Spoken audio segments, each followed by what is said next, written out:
Hello dear students, hope कि आप सारे अच्छे से होंगे और आप लोगों की पढ़ाई बड़े अच्छे से चल रही होगी। क्योंकि हम लोग आज से जो कोई भी एग्जाम हो, चाहे आप लोगों का नेट सेट हो, चाहे जेके एसएसबी हो, चाहे एसएससी जीडी हो, चाहे अग्निवीर हो, उनके लिए एक टॉपिक हमेशा आ जाता है, दैट इज जियोग्राफी में, that physical divisions of India. आप लोगों से मेरा प्रॉमिस है कि अगर आपने 2 मिनट में ये फिजिकल डिविजन्स ऑफ इंडिया सीख नहीं लिया, आप लोगों को कंप्लीटली याद नहीं रहा ये, तो आप लोग मेरी वीडियो देखना बंद करें। तो आप सबसे रिक्वेस्ट है कि चैनल को ज्यादा से ज्यादा सब्सक्राइब और शेयर करना ना भूलें, ताकि इससे आपको भी फायदा मिले। फायदा आपको क्या मिलेगा? आप लोग को वक्त पे नोटिफिकेशन आएगी। आप सबसे रिक्वेस्ट है कि जितने भी वीडियो देखेंगे प्लीज और प्लीज चैनल को ज्यादा से ज्यादा शेयर और सब्सक्राइब करना ना भूलें। शुक्रिया। इंडिया में जितने भी एग्जाम्स होते हैं, उन इंडिया के एग्जाम्स की जान होती है फिजिकल डिविजन्स ऑफ इंडिया। कोई भी एग्जाम हो, तो आज हम लोग यही पढ़ेंगे फिजिकल डिविजन्स ऑफ इंडिया। हर किसी एग्जाम में, किसी भी स्टेट में कोई भी एग्जाम हो, चाहे वो जम्मू एंड कश्मीर हो, चाहे कोई और स्टेट या यूनियन टेरिटरी हो। चलिए सबसे पहले फिजिकल डिविजन्स की बात करते हैं। आप लोग अपनी स्टेट को ले लें। उस स्टेट में प्लेन जमीन भी होती है, उस स्टेट में पहाड़ी जमीन भी होती है, उस स्टेट में पहाड़ भी होते हैं, उस स्टेट में हो सकता है आइलैंड्स भी हो। यानी हम लोगों की जो जमीन है, इसको डिवाइड करना इनटू डिफरेंट लैंड फॉर्म्स। यानी जमीन जो इंडिया की है, अब इंडिया की बात करें, एक साइड से पहाड़ है, एक साइड से समंदर है, एक साइड से प्लेन है, इंडिया की बात करते हैं। इन्हें हम लोग कहते हैं फिजिकल डिविजन्स, यानी जियोग्राफिकल डिविजन, जहां पे अर्थ को हम लोग डिवाइड करते हैं, अर्थ की जमीन को हम लोग डिवाइड करते हैं डिफरेंट एरियाज में। तो यहां पे देखिएगा, हम लोग ये यहां पे ले लेते हैं, यहां पे आप लोग ले ले ये अर्थ। अर्थ अगर हम लोगों ने ले ली, अब अगर हम लोग ले ले नॉर्थ से लेके साउथ तक, यानी नॉर्थ से लेके साउथ तक जो हम लोग इक्वेटर से ये लाइनें ले लेते हैं, इनको आप लोग कहते हो लेटीट्यूड्स। इसके अलावा ईस्ट टू वेस्ट जो है हम लोग लाइनें डालते हैं, इन्हें कहते हैं लॉन्गिट्यूड्स। क्या कहते हैं? इन्हें लॉन्गिट्यूड्स। इंडिया की अगर बात करें, इंडिया की जो लोकेशन है 8 डिग्री 4 मिनट्स और 37 डिग्री नॉर्थ लेटीट्यूड इंडिया का है। ठीक है ना? यहां पे यानी यहां पे 8 से लेके 37 के बीच में, लेटीट्यूड्स के बीच में इंडिया पाया जाता है। अब लॉन्गिट्यूड्स की बात करें, यानी 68 डिग्री 7 मिनट से लेके, अब अगर यहां पे हम लोग देखें 97 डिग्री 25 मिनट्स, इसके बीच में पाई की जाती है इंडिया।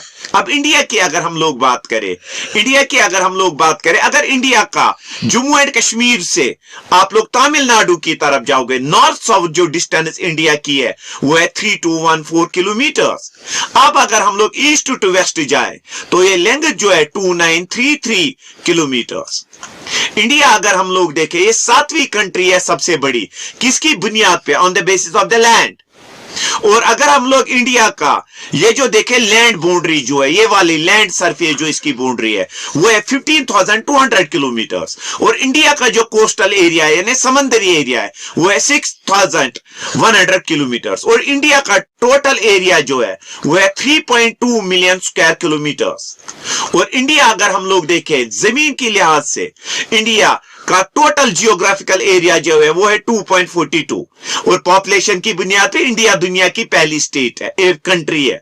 और इंडिया में कुल स्टेट जो है 28 और यूटी जो है वो है 8।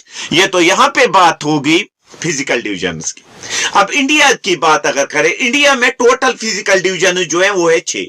सबसे पहले ये जो ब्राउन कलर में आप लोगों को दिखाई यहां पे दे रहा है, ये है नॉर्दर्न है, नॉर्दर्न, एक तो ये वाला और ये वाले ईस्टर्न, ये north and north eastern Himalayas. उसके बाद जो ग्रीन कलर में आप लोगों को दिखाई देते हैं, ये है नॉर्दर्न प्लेन्स। उसके बाद अगर हम लोग देखें, ये जो आप लोगों को यहां पे जो मैं रेड कलर से भी लाइन्स डाल रहा हूं, ये है पेनिनसुलर प्लेटो। उसके बाद जो येलो कलर में आप लोगों को दिखाई देता है, दैट इज इंडियन डेजर्ट्स। उसके बाद ये जो ग्रीन कलर में आपको दिखाई देता है, that is the coastal planes. और बाकी जो ये है, ये ग्रीन कलर्स में जो दिखाई देते हैं, जैसे अंडमान एंड निकोबार आइलैंड है, या हम लोग का लक्षद्वीप है, ये किस में आ जाते हैं? आइलैंड्स में। यानी आपको कभी कभार क्वेश्चन आ जाता जाता है कि इंडिया में कुल कितने फिजिकल डिवीजन्स हैं। तो इंडिया में टोटल फिजिकल डिवीजन्स है 6। सबसे पहले हम लोग अब नॉर्दर्न हिमालयाज की बात करते हैं। देखिएगा यहां पे हम लोग मैप के ऊपर जाएंगे, फिर से मैप के ऊपर जाएंगे। देखिएगा ये यहां पे अगर आप लोग देखोगे ये वाला एरिया जो यहां पे ब्राउन कलर की सूरत में है, यही हम लोगों का नॉर्दर्न क्या है, हिमालय, नॉर्दर्न हिमालय। और ये जो यहां पे आसाम, मिजोरम, नागालैंड एटसेट्रा, ये क्या है हमारे पास ईस्टर्न हिमालय, याद रखना है यहां पे। अब चलते हैं अब आगे। अब ये तो मैप पे आप लोगों को समझ आया। अब अगर इस नॉर्दर्न हिमालयाज की या नॉर्थर्न ईस्टर्न हिमालयाज की, ये इंडिया की बहुत सारी कंट्रीज में आ जाता है, यानी दुनिया की बहुत सारी कंट्रीज में ये वाला फिजिकल डिवीजन आ जाता है। एक साइड से चाइना है, दूसरे साइड से इंडिया है, तीसरे साइड से पाकिस्तान है, चौथे साइड से नेपाल है, ठीक है ना, और एक साइड से भूटान आ जाता है। यानी ये जो नॉर्थ है, नॉर्थ ईस्टर्न हिमालयाज है, ये दुनिया की बहुत सारी मुल्कों के लिए कॉमन है। आप इसके बाद अगर जाए यहां पे के जो प्लेन एरियाज है, यहां पे वो जरखेज बहुत होते हैं, लो लैंड जो है, यानी जो हायर अल्टीट्यूड्स में नहीं पाए जाते हैं।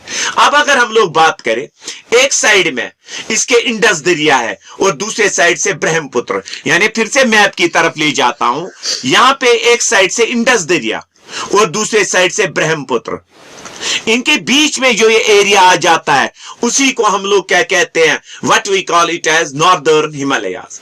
अब नॉर्दर्न हिमालयाज की विड्थ जो है वो है 400 किलोमीटर वेस्ट, 400 किलोमीटर वेस्ट में, जबकि ईस्ट में इसकी जो विड्थ है कुल वो 150 किलोमीटर है। यहां पे देखिएगा, अब यहां पे अगर बात करें, ये जो यहां पे है, यहां पे हिमालयाज, यहां पे इसकी लेंथ ज्यादा है, यहां पे इसकी लेंथ कम है, ठीक है ना यहां पे। तो उसके बाद ये जो नॉर्दर्न हिमालयाज है, इनको डिवाइड किया गया है 3 ग्रुप्स में। पहला है ग्रेटर हिमालयाज, और जिन्हें हम लोग हिमदरी कहते हैं। इसमें दुनिया के सबसे लॉन्गेस्ट पीक्स पाए जाते हैं, माउंट एवरेस्ट पाया जाता है, कंचनजंगा पाया जाता है, नागा पर्वत पाया जाता है। इसके बाद लेसर हिमालयाज, जिसमें जम्मू एंड कश्मीर भी आ जाते हैं, जिसमें पीर पंजाल रीजन आ जाता है, कश्मीर आ जाता है, मसूरी आ जाता है, दार्जिलिंग आ जाता है।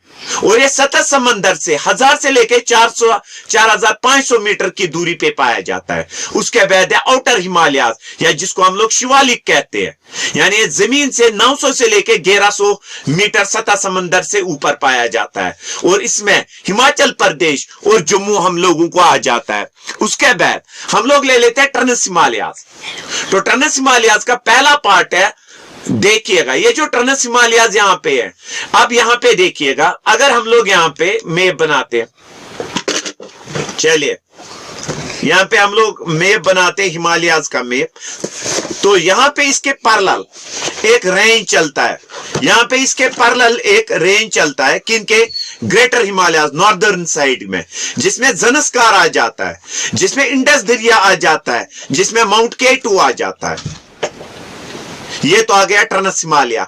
उसके बाद पूर्वांचल, पूर्वांचल में अगर हम लोग ईस्टर्न हिमालयाज की बात करें, तो ईस्टर्न हिमालयाज में नागा, मीजो या मेघालय प्लेट्यू जो है वो किस में आ जाता है, पूर्वांचल में। ये यहां पे कंप्लीट हुआ हम लोगों का नॉर्दर्न और नॉर्थ ईस्टर्न हिमालयाज। उसके बाद हम लोग इंडिया के प्लेन्स की तरफ चलते हैं।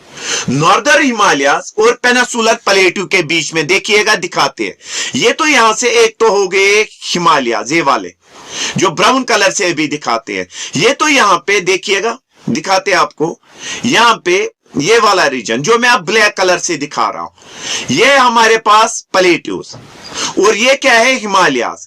इन हिमालयाज और प्लेट्यूज के बीच में जो ग्रीन कलर आप लोगों को दिखाई देता है, यही क्या है, हम लोगों को नॉर्दर्न प्लेन्स। अब नॉर्दर्न प्लेन्स की अगर बात करें हम लोग, नॉर्दर्न प्लेन्स जो है ये कैसे बने। इन नॉर्दर्न प्लेन्स में 3 दरिया, गंगा, इंडस और ब्रह्मपुत्र, इन्होंने अपने साथ मिट्टी लाई है, एल्यूवियम लाया है, और उसकी वजह से ये 3 जो है ये नॉर्दर्न प्लेन्स बने हैं, गंगा प्लेन्स, इंडस प्लेन्स और ब्रह्मपुत्र प्लेन्स। ये पंजाब से स्टार्ट होता है और आसाम में खत्म होता है। इसमें मोस्ट ऑफ द स्टेट्स कौन आ जाती है? पंजाब आ जाती है, उत्तर प्रदेश आ जाती है, बिहार आ जाती है, वेस्ट बंगाल आ जाती है और आसाम आ जाती है। अब ये जो नॉर्दर्न प्लेन्स है, इनको हमने दो हिस्सों में डिवाइड किया है। सबसे पहले वेस्टर्न हिमालयाज, वेस्टर्न हिमालयाज को बनाया है इंडस रिवर सिस्टम है, रवि, बियास, सतलुज ने, और इनके बीच में एक जमीन होती है फर्टाइल लैंड, जिसको हम लोग दोब्स कहते हैं, ठीक है ना। इसके बाद जो दूसरा है गंगा ब्रह्मपुत्र प्लेन्स, इनको गंगा और ब्रह्मपुत्र की मिट्टी ने बनाया है, एल्यूम ने बनाया है। मोहनजोदारो और हराप्पा सिविलाइजेशन इन्हीं दरिया के किनारों पे बनी थी, किसके? गंगा ब्रह्मपुत्र दरिया के प्लेन्स पे। अब उसके बाद हम लोग ले लेते हैं पेनिनसुलर प्लेट। अब peninsular plate Gondwana island, Gondwana land, जिसे सारी दुनिया हम लोगों की बनी है, बनने में मदद की थी, उससे ये बना है। अब अगर बात करें, इसका टोटल एरिया है 5 लाख स्क्वायर किलोमीटर्स। ये किस किस स्टेट में पाया जाता है? गुजरात में, महाराष्ट्र में, बिहार में, कर्नाटक में और आंध्र प्रदेश में।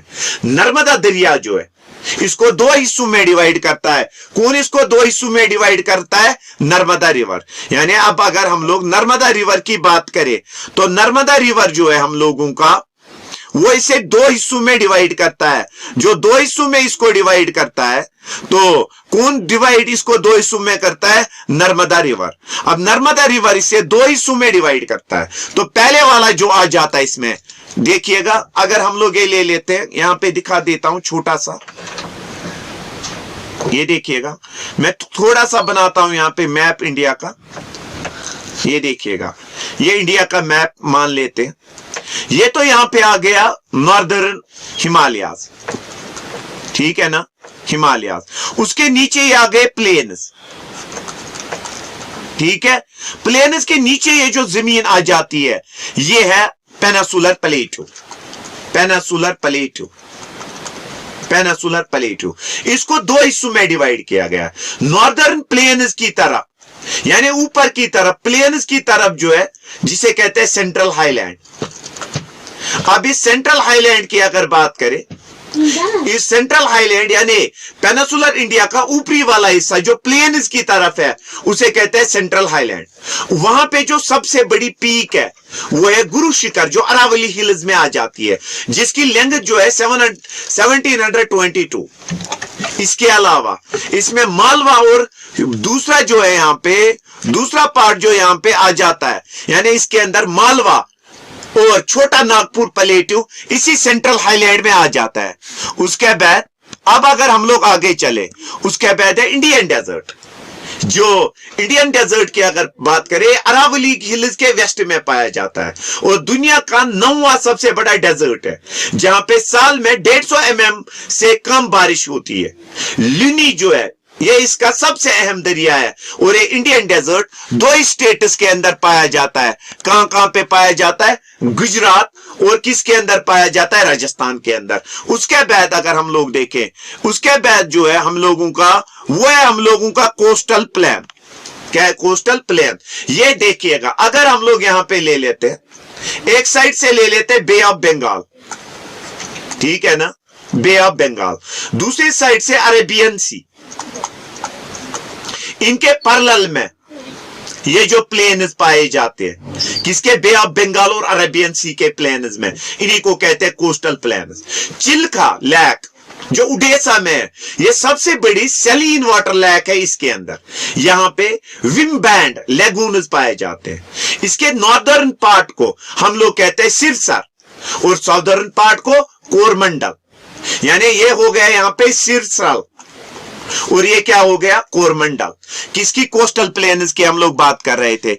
इसके बाद अगर आइलैंड्स की बात करें, इंडिया के अंदर जो आइलैंड्स हैं, सबसे पहले बे ऑफ बंगाल में, बे ऑफ बंगाल में जो टोटल आइलैंड्स है वो है 204। कहां पे? बे ऑफ बंगाल में, जिसमें अंडमान एंड निकोबार आइलैंड आ जाता है। उसके बाद अरेबियन सी में, अरेबियन सी में आ जाते हैं 43, जैसे लक्षद्वीप है। इन आइलैंड्स में एक इनएक्टिव जो है इनएक्टिव वॉल्केनो है, जिसको हम लोग बैरन कहते हैं, बैरन आइलैंड्स, जो है एक्टिव वॉल्केनो इनके अंदर है। यानी ये जो आइलैंड है Barren island, part of the Indian island है, जहां पे एक्टिव वॉल्केनो पाया जाता है या यहां पे कोरल्स पाए जाते हैं। अभी हम लोग बात करते हैं दक्कन प्लेट्यू की। जैसे अभी हम लोग बात कर रहे थे, ये था इंडिया का प्लेन, ठीक है ना, प्लेन, प्लेन के नीचे था सेंट्रल हाईलैंड, सेंट्रल हाईलैंड के नीचे जो ये जमीन पाई जाती है इसे कहते हैं दक्कन प्लेट्यू। दक्कन प्लेट्यू छोटा नागपुर से सेपरेट है बाय फॉल्ट, और यहां पे ब्लैक सॉइल पाई जाती है। और इसके अंदर अगर हम लोग देखें, ब्लैक सॉइल को कहते हैं दक्कन ट्रैप, क्योंकि ये बनी है वॉल्केनिक इरप्शन से। इसको दो हिस्सों में डिवाइड किया गया है, वेस्टर्न घाट्स और ईस्टर्न हिमालयाज में। होप आप लोगों को ये वीडियो जो है छोटा सा वीडियो अच्छा लगा होगा। अगर अच्छा लगा हो तो लाइक, सब्सक्राइब और शेयर करना ना भूले। शुक्रिया।